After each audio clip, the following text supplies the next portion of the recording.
Mesdames et messieurs, bonjour ou bonsoir. Cela dépend du jour où vous nous regardez ou de la soirée où vous nous regardez. Et normalement, c'est ce dimanche soir que vous nous regardez. Bienvenue dans le Chez Francis TV Show. Vous me connaissez, ça fait 22 ans que je fais ce travail. Et j'ai interviewé dans ma vie des centaines de personnalités. Des stars du foot, des stars du sport, des stars de la télévision, des grands musiciens, des grands chanteurs, même internationaux. Mais aujourd'hui, l'honneur que m'a fait le premier citoyen congolais est vraiment quelque chose de grand et je suis très content. Je pense que le fait que notre émission ait été choisie pour pouvoir faire cette interview prouve à quel point nos 22 ans de travail ont payé. Donc je vous remercie, chers téléspectateurs, de la fidélité que vous avez avec nous. Ça fait vraiment plaisir à toute l'équipe de Chez Francis de vous présenter l'émission de ce soir. Sans plus attendre, cette émission-ci, elle est bilingue. Elle sera en français, en lingala. Et c'est une émission à peuple. C'est l'émission pour tout le monde la regarde. On reçoit les gens de tous les horizons qui viennent de partout. Et ici, dans notre émission, nous donnons la parole à tous.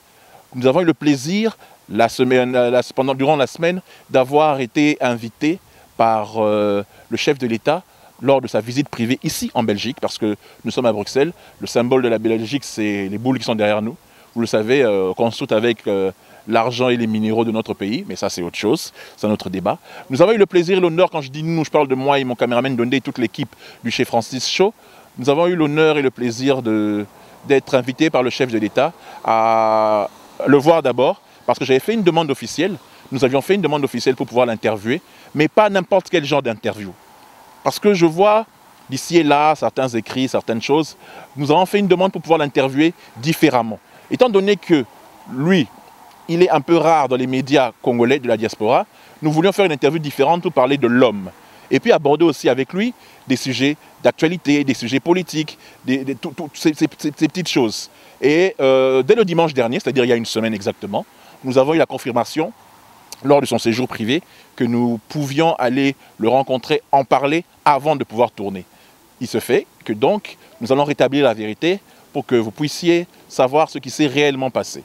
Donc depuis le lundi dernier, nous étions là pour pouvoir interviewer le président à son hôtel, depuis lundi 9 h du matin. Malheureusement, il faut dénoncer des choses aussi, c'est aussi ce qui est fait ici. On a une rubrique qui s'appelle Tokoloba. Là, on parle des choses qui nous concernent. Le pays traverse actuellement un moment délicat avec un nouveau président, avec un gouvernement de coalition, de cohabitation plutôt, je dirais. Et c'est très difficile, certaines choses. Et ce qui s'est passé, c'est que depuis lundi, où nous avions rendez-vous pour rencontrer le chef de l'État, son agenda n'a pas permis que nous nous voyions. Et malheureusement, par rapport au service protocolaire qui était à l'hôtel, par rapport à qui était responsable du dossier de notre rencontre avec le président, on a perdu 3 jours à revenir, à repartir, à revenir, à repartir, déçus parce qu'on n'arrivait pas à avoir cette interview. Et officiellement, les seuls qui étaient invités par le président de la République, c'était un confrère, un grand frère, qui dans le métier est une référence, ici en Belgique, dans la presse écrite. Il s'agit du journaliste Amba Wechi. C'est le seul, avec Francis Kakonde de Chez Francis, qui étions invités par le chef de l'État pour pouvoir faire cette interview. Parce que j'ai lu quelque part, on a dit, le président a donné une conférence de presse en Belgique avec la presse congolaise. C'est faux et archi faux. Je répète, c'est faux et archi faux. L'invitation était pour le Chez Francis Show, pour le rencontrer, afin qu'on puisse faire une émission différente. Et pour Amba Wechi, qui j'aurais appris qu'il avait écrit à la présidence pour pouvoir avoir l'interview.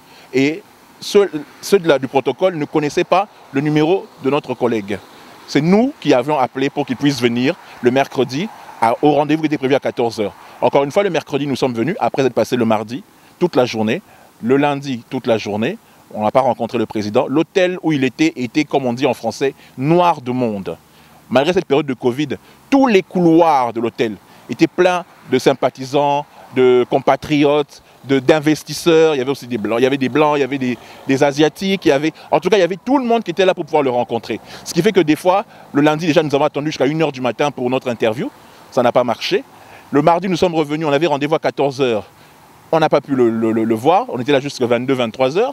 Et le mercredi, nous étions revenus pour un rendez-vous fixe à 14 h, vers 16-17 h.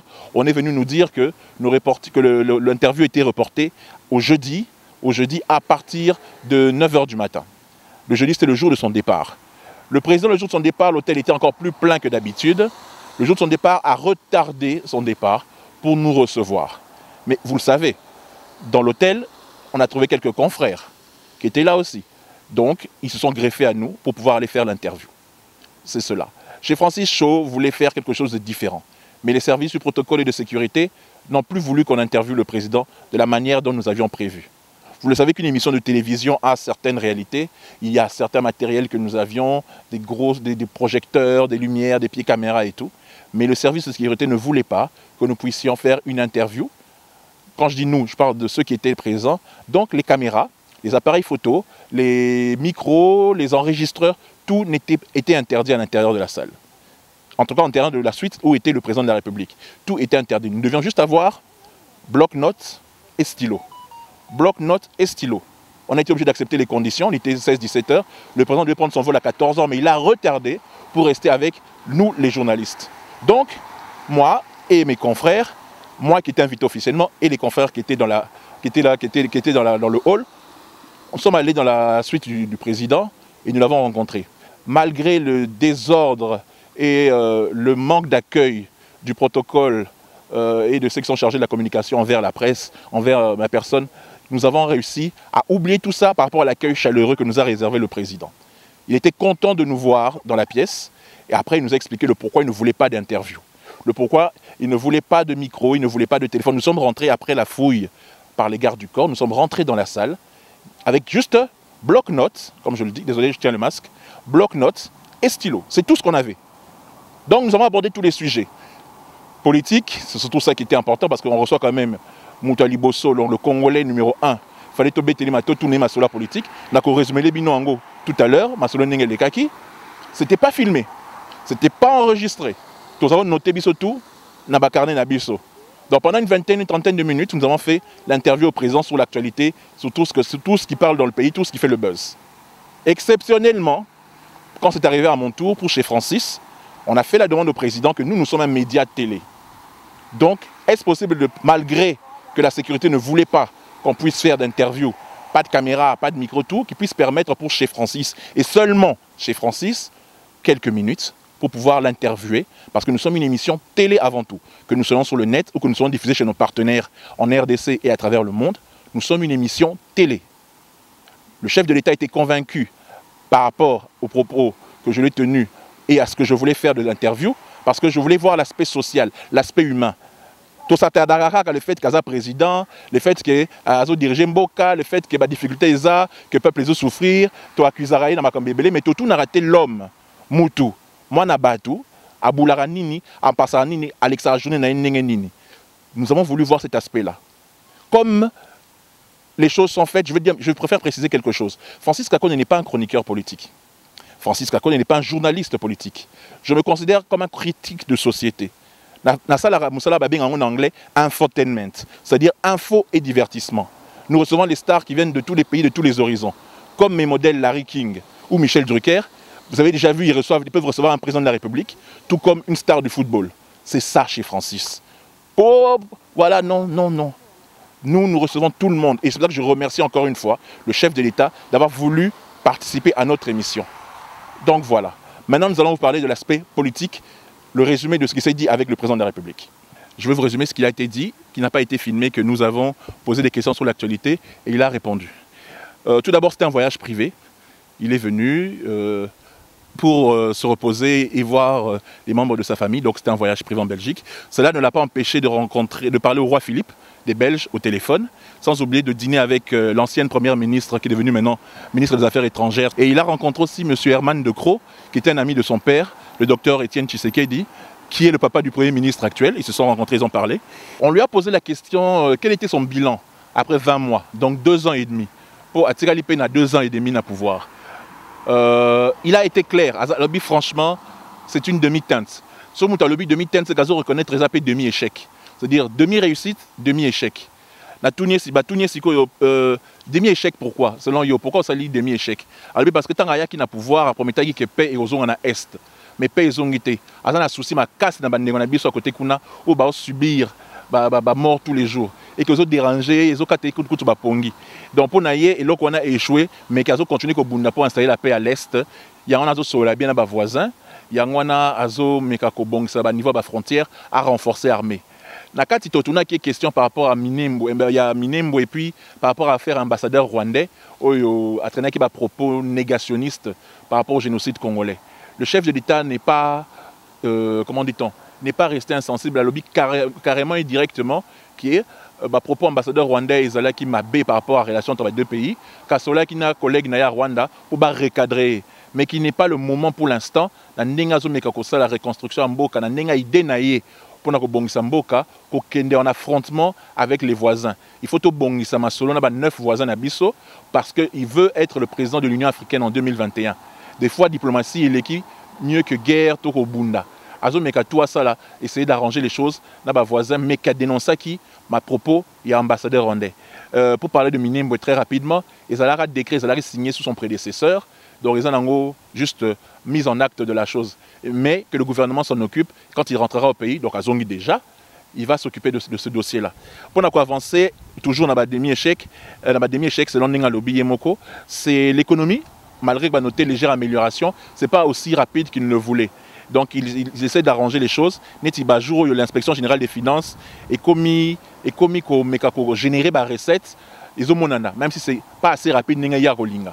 Par rapport à la réussite, à lobby, il est content parce que enseignement, gratuité, et mon ami, mon effectif, mais mon ami, qui économie, ils ont un signe de réussite, signe la légère amélioration, mindele institution internationale, pour aider Congo par rapport à Nenget qui est isolé. Il y a aussi les droits de l'homme. Il n'y a plus un seul vrai prisonnier politique dans Mboka, selon ma propos à chef de l'État. Manifestation comme Salima, tout le monde a le droit de manifester. Dans l'opposition, qui avant 100 heures graves, c'est-à-dire encadré manifestation, qu'aujourd'hui les gens peuvent parler ouvertement dans la TV. Donc c'est ça la libération de la démocratisation. Et puis travaux. Pour relier les routes, s'il n'y a pas eu le Covid, travaux, il y a Pont Banana, il y a Pont Kin Braza à partir de Maluku, et puis surtout, il y a Inga 3. La réforme de la justice, l'indépendance des juges et des pouvoirs. Bon, mon avis, nous connaissons les juges qui agir, ça dit tout pour que les juges soient indépendants. Ani ko intervenir à ta moquette pour tout tourner, question pourquoi est-ce que Kangi tout le monde boye et puis quelques jours après ils ressortent, quelques jours après foutu caution, qu'est-ce qui se passe et tout. Alors Bimboka ils a gangréné la corruption, te belé baza miyibi yiba, mais il y a tiki justice et ça la yango moko. Il a réussi à tout faire pour que les juges soient indépendants, na crédible. Il est président qui intervenir pour la moutouté, à Otika Makambo, Ningezoleka. Il y a aussi agence de lutte contre la corruption, ils ont effectif, donc à Saliango.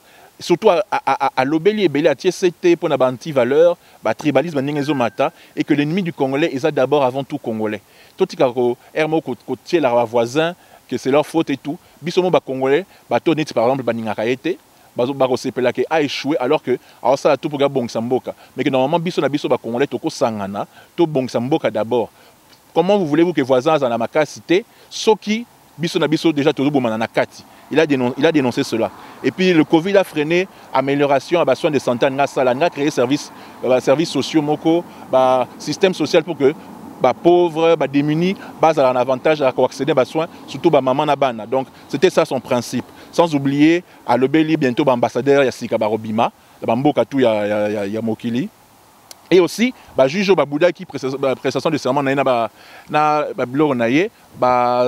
carrière na bango ici li bana maboka justice et tout. Donc, je fais un petit résumé de ce dont il a parlé politiquement. Na lobitro, je pense, comme dirait mon réalisateur, il est temps maintenant de suivre l'interview qu'il nous a donnée. Je vais préciser encore une fois.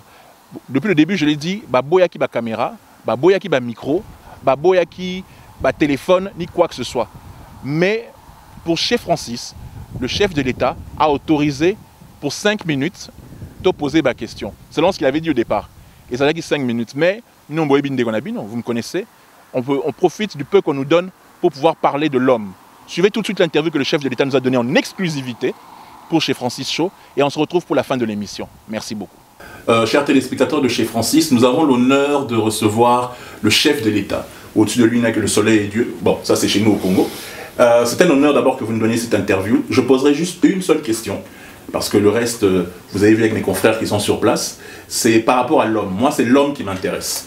Il y a quelques années, on va dire 12, 13 ans, je vous avais interviewé, et à l'époque, vous étiez venu en tant que secrétaire du parti politique UDPS, J'avais prophétisé quelque part que soit vous seriez Premier ministre, soit vous seriez président.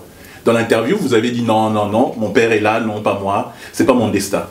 Juste sur cette petite parenthèse, parce que les gens verront la vidéo que je vous aurai envoyée, mais que je montrerai aussi aux téléspectateurs. Il s'est passé beaucoup de choses depuis.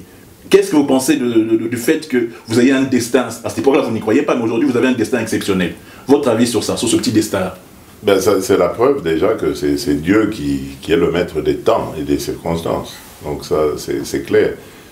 Effectivement, je suis très sérieux, ceux qui me connaissent peuvent le témoigner. Tant que mon idole, mon mentor était là, devant, je n'avais aucune ambition. Donc, mon ambition pour cette responsabilité que j'ai aujourd'hui, que j'assume aujourd'hui, est née un certain 1er février 2017. C'est à ce moment-là que j'ai pris conscience que le Sphinx, le leader Maximo, ne sera plus de ce monde et que c'est le moment de se prendre en charge. D'accord. Et voilà, c'est l'un dans l'autre. Ok. Que le rêve est devenu réalité. Alors, la question, celle que je vous pose, je parlais de l'homme. Comment est-ce qu'on se sent, parce que les téléspectateurs de chez Francis aiment l'histoire, l'homme, le cœur. Comment on se sent quand on est né dans une famille comme celle des Tshisekedi? Comment on se sent quand on est le fils du leader Maximo, l'opposant éternel et l'opposant historique au président Mobutu et tout? Comment vous avez grandi avec vos frères qui étaient devant vous, et vous avec cette pression-là? Parce qu'on ne le veuille pas, vous n'étiez pas comme tout le monde. Déjà, rien qu'à la naissance, et comment vous avez grandi? Oui, c'est vrai que... Enfin, moi, je me considère comme quelqu'un qui est béni, parce que de tout temps, moi, j'ai jamais vécu dans le besoin. J'étais à l'abri du besoin. J'ai eu des parents qui ont su nous prendre vraiment en charge, sans être dans l'opulence, hein, mais on avait tout ce qu'il nous fallait, la bonne vie, les bonnes écoles, enfin, on avait ce qu'il fallait, il n'y avait pas de... et malgré ça, on nous enseignait le respect des valeurs, d'honnêteté, de droiture, de respect de l'aîné, de la famille, de respect et de l'amour de l'autre, du prochain, etc. Les valeurs chrétiennes qu'on nous enseignait, on a grandi là-dedans. Nos grands-parents maternels et paternels étaient très exigeants avec leurs enfants, qui ont transmis cela à leurs petits-enfants, nous, donc. Et voilà, donc c'est comme ça qu'on a grandi. Donc j'estime que c'est vraiment une bénédiction, surtout d'avoir été proche d'un homme comme Étienne Tshisekedi. Et surtout moi, le fait d'être son fils, c'est vraiment une bénédiction. Je rends grâce à Dieu tout le temps. Et je crois que si Tshisekedi n'avait pas existé, je ne crois pas que je serais aujourd'hui président de la République. Mais est-ce que... C'est lui, c'est grâce à lui. Je suis dans la continuité de son action. J'essaye de m'imaginer à tout moment ce que lui aurait pu faire à ma place en ce moment. Et voilà, c'est ce qui m'aide à avancer. Est-ce qu'il vous enseignait la politique? Il vous disait ce qui se passait? Oui, mais Étienne Tshisekedi n'enseigne pas beaucoup par la théorie. Il enseigne par la pratique. Donc il faut le connaître. Il faut avoir échangé avec lui, connaître son état d'esprit. Bon, j'avais peut-être un peu plus de facilité parce qu'il y avait cette filiation. J'ai beaucoup discuté avec lui, surtout au début de son combat. Moi, j'étais à ce moment-là l'aîné, parce que mes deux aînés étaient déjà ici en Belgique. Moi, j'étais le plus âgé. Donc, il avait tendance à m'expliquer un peu les choses qui arrivaient, qui n'étaient pas agréables. On ne va pas refaire l'histoire. Mais c'est grâce à ça que moi, j'ai forgé mon caractère, ma culture politique, et voilà. J'ai ma sous-question pour terminer, pour conclure. Comment vous êtes, enfin votre sensation d'être quelque part, bon, on ne va pas dire piégé, mais vous êtes au milieu de toutes les pressions. Vous devez déjà faire de l'héritage d'Étienne Tshisekedi. Votre propre mère, c'est une politicienne aussi aguerrie. Vous êtes le représentant du parti politique historique de l'opposition, l'UDPS, depuis 37 et quelques années. Le peuple était content et est resté longtemps à assister à votre prestation de serment et a beaucoup d'espoir en vous. Vous êtes au milieu d'intérêts économiques entre l'Union européenne et les États-Unis qui se disputent le Congo à travers vous. Vous êtes là, vous devez reconstruire le Congo dans votre tête. Comment on se sent quand on est au milieu de tout ça? Vous dormez comment? Vos journées, c'est-à-dire je me dis, mais quelque part, et puis vous êtes dans une cohabitation un peu compliquée. Comment vous êtes? Votre état d'esprit, c'est comment? C'est vrai que c'est pas évident, mais c'est ça aussi ce que Étienne Tshisekedi a réussi à faire en moi, à forger en moi. Il le sait peut-être pas là où il est, mais c'est ce caractère-là de résistant, de le voir. Parce que moi, je me posais déjà ces questions-là à son époque sur lui, en me disant comment il fait. Mais je dois vous dire que c'est pas évident. C'est pas évident et il faut beaucoup se ménager. Parce que la santé, oui, elle est importante. Il faut beaucoup se ménager. Ce n'est pas du tout évident. Et je peux vous le dire vraiment à coup sûr, moi je ne vais pas m'éterniser au pouvoir à cause de ça. Parce que j'ai découvert vraiment que c'est un homme normal ne peut pas faire plus de 2 mandats s'il veut rester en bonne santé dans ce pays-là, à la tête du Congo. Mais comment vous gérez les pressions? L'UDPS peut-être pense le contraire de ce que vous dites. Mais c'est ça, je dis que j'ai appris d'Étienne Tshisekedi par la tolérance. Donc ça, c'est vraiment quelque chose que j'ai travaillé en moi, la tolérance. Déjà, il faut accepter les points de vue des uns et des autres. Par le contact, il faut rencontrer les gens, il faut discuter, il ne faut pas se couper des gens. Parce que là, la pression risque de s'accentuer, parce que vous ne savez pas ce qu'ils pensent. Il faut savoir ce que pensent les gens, il faut parler aux gens. C'est eux qui vont vous aider à évacuer votre pression et à orienter les choses de telle sorte que leur pression aussi diminue. Parce que quand les gens vous font pression, c'est parce qu'ils sont souvent sous pression aussi. Donc il faut gérer les gens. C'est aussi tout un art, ça, de gérer la communauté, les gens autour de soi, sans qu'il y ait de pagaille. C'est pas évident, c'est pour ça que je vous dis, c'est très difficile. On dort très peu quand on est chef d'État, on dort très tard.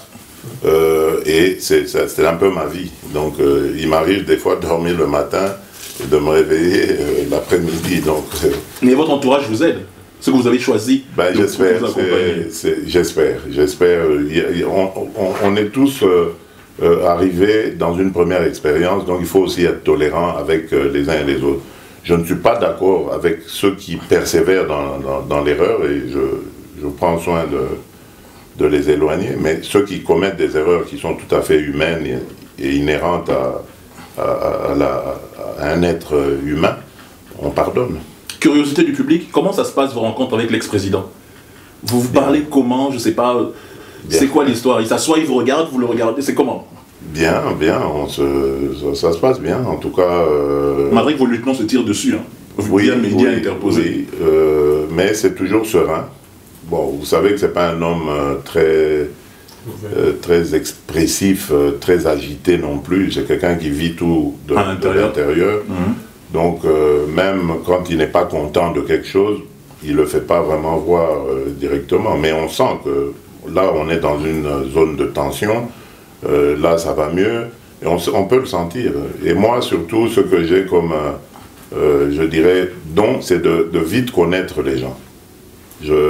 Quand je connais une personne, j'essaye vraiment de mieux la connaître, de savoir qu'est-ce qui lui plaît, qu'est-ce qui lui plaît pas. Enfin, j'ai toujours eu ce don-là, de très bien connaître les gens. C'est pour ça que beaucoup pensent que je me fais avoir, mais en réalité, non. Parce que même quand quelqu'un pense qu'il est plus malin, moi, je sais qu'il pense ça et je sais à quel moment il va déchanter, quoi. Donc, voilà. Donc, je me trompe rarement, mais voilà, c'est un peu ça. On va conclure avec cette préoccupation de la diaspora. Est-ce que d'ici 2023, aurons-nous le droit de voter, ceux qui sont restés congolais?